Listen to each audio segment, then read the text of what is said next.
What up, YouTube? It is your boy JB, and we are here today with the review for Sistas on BET Season 4, Episode 16, you guys.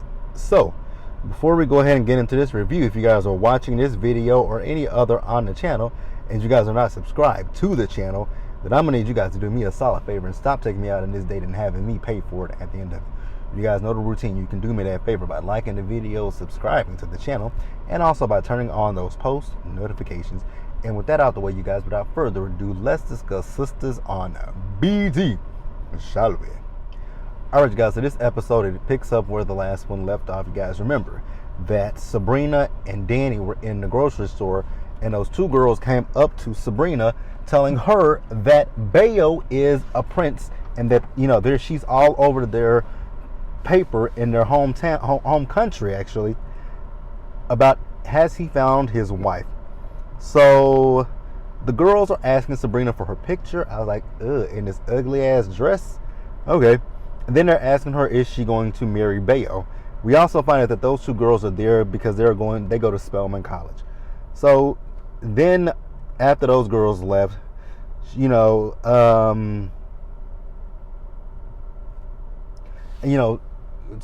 was asking Sabrina, like, did you look into him and everything like that? And she was like, no, I didn't. And she says, okay, well, yes. But when I looked into him, I didn't see that. All she saw was the restaurants that he owned. And she's like, I just met him. Girl, I don't give a damn if you just met the Princess Zamunda. Girl, he is a prince. Girl, Calvin who? So Danny is so stupid. So Danny was like, girl, this man is Black Panther and Eddie Murphy all wrapped in one, bitch. I was like, Danny, you are stupid, but I love me some Danny. So Sabrina tells Danny that she doesn't want the other girls, and I'm like, girl, why not? Bitch, I would be bragging, gloating, like, girl, guess what? Bayo, you know the guy that wants to date me? He's a prince. Like, can you believe that a prince is interested in Sabrina, y'all? Sabrina.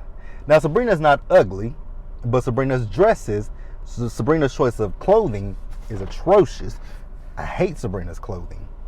So then we move over and we see Andy. So Andy is talking to Fatima. So Andy is able to she got Fatima out of jail. You guys remember she told Fatima that Zach was there, and Fatima wanted to go see Zach. So Andy tells her that she's talked to them, and unfortunately they're not going to be able to see Zach until the morning. And she says, well, we can't just leave him here. And she says, Bonnie, what the hell do you plan on doing? Exactly. She said, well, Andy, I know people. She says, are they legal people? She says, exactly. You do your thing, I do my thing.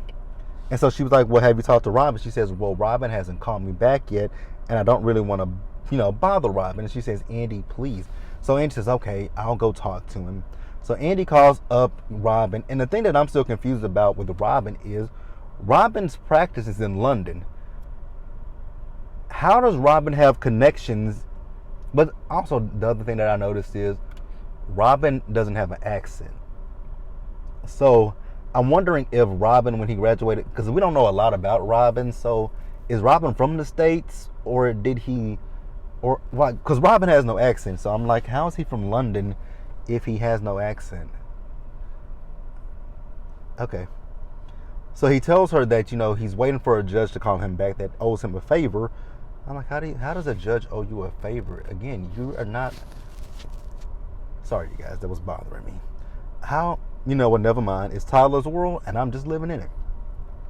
So then he tells her that with Zach, it's going to be complicated to get Zach out of jail because of Zach's, previous history.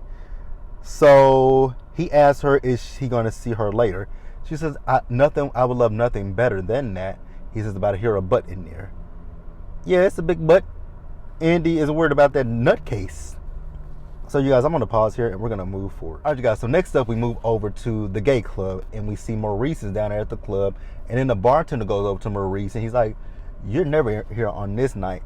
So he's talking about Calvin, and then Calvin in that loud ass shirt and them ugly ass pants come over there. And it's like, what are y'all talking about? He said, I heard my name. And Maurice tells the bartender that Maurice told the bartender that Calvin let Q come and stay with them. And I'm like, wait a minute. Wait. 2 + 2 = 4.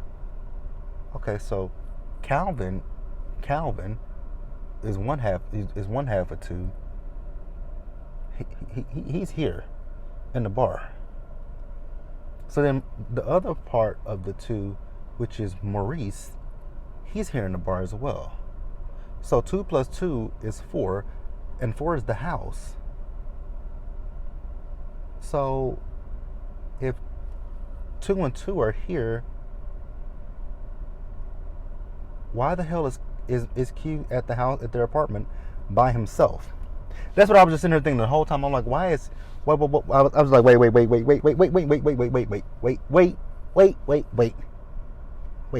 So wait. I kept saying that to myself.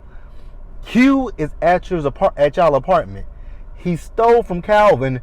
He robbed the bank. But y'all just gonna leave this man. Okay.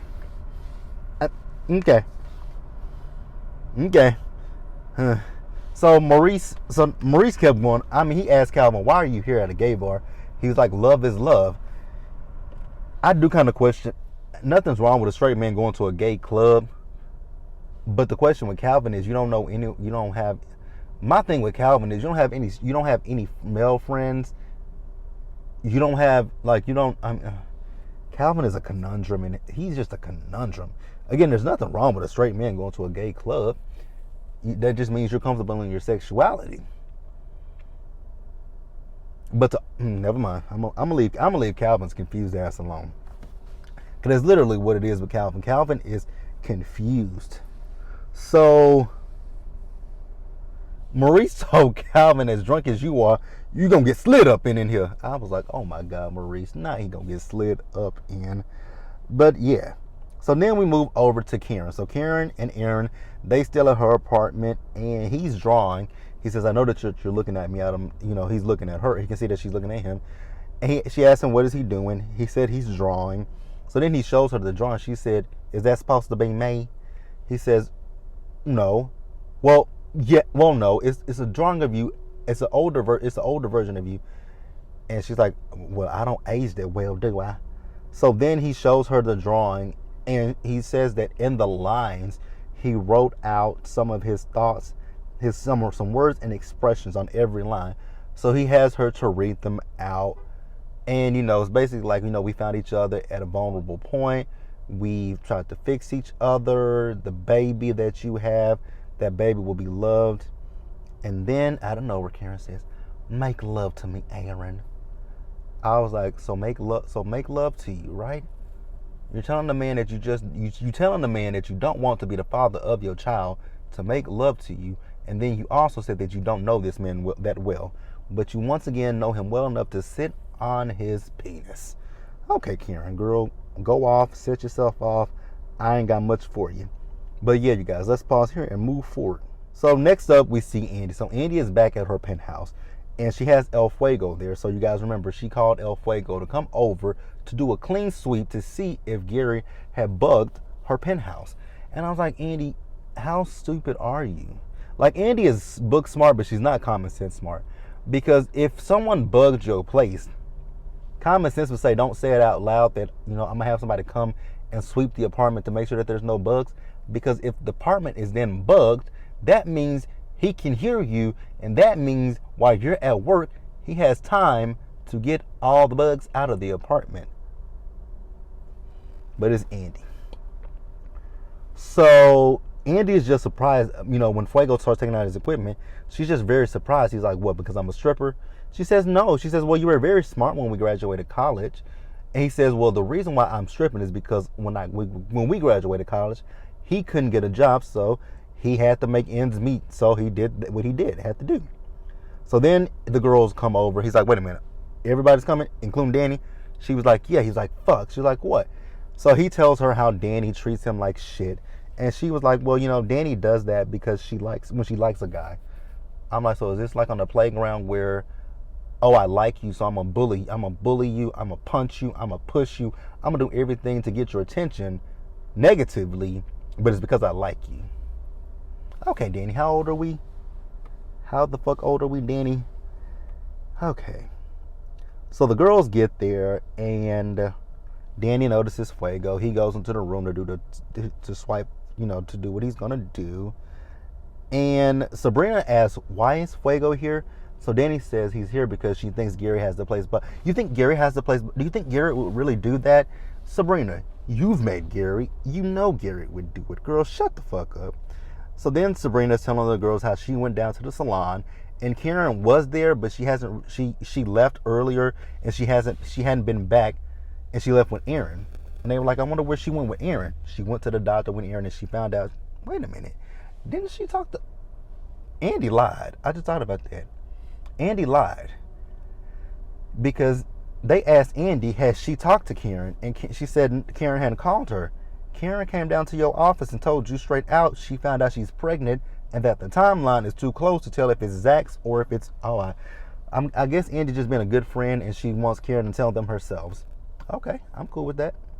But I just thought about that, and Andy lied. So Danny tells the girls that Karen says that she wants Zach and she's gonna get him back. And they were like, well, he's in love with Fatima. He's crazy about Fatima. And they said she don't care. And Sabrina's like, well, maybe we should remind her about all the STDs he gave her. Girl, why would you do that? Even if you tell her, well, Zach gave you chlamydia, herpes, gonorrhea. Even if you tell the girl that, Karen is not gonna want to hear it. Karen is still gonna want to be with him. So you could tell Karen that the sky is falling and Zach is the reason that it's falling on her, and she'll still be like, I want Zach. So y'all can tell her whatever you want to tell her. So they decided that, they were going to call her again, but they're like, yeah, she ain't going to answer the phone. So we need to pull up on her. Y'all going to pull up on something that y'all don't want to see. Her having sex with the preacher man. The only man who could ever reach me. Yep, was the son of a preacher man. So yeah, y'all going to get a face full of Karen sitting on Aaron. Yeah.